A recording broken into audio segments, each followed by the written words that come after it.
કોંગ્રેસ કાર્યાલયમાં અમે જોતા આવતા કે ભીખાભાઈ ત્યાં કોંગ્રેસ કાર્યાલયમાં જ પોતાનું કામગીરી કરતા ને ત્યાં માર્ગદર્શન લઈ અને જે કોઈ પણ ષડયંત્ર છે એ ટોટલી વસ્તુ કોંગ્રેસ કાર્યાલયમાંથી જ કરતો.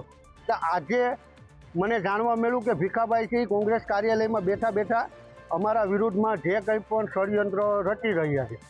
એટલે અમને જાણવા મળ્યું ત્યાં સુધી હું પોતે જ કોંગ્રેસ કાર્યાલયની બહાર ઓફિસની બહાર હું ત્યાં પહોંચી ગયો ને મેં કોંગ્રેસના જે કોઈ પણ હોદ્દેદારો કે જે કોઈ કાર્યકરો હતા એને અમે કીધું કે અમારે કોઈની સાથે કોઈ તકલીફ નથી.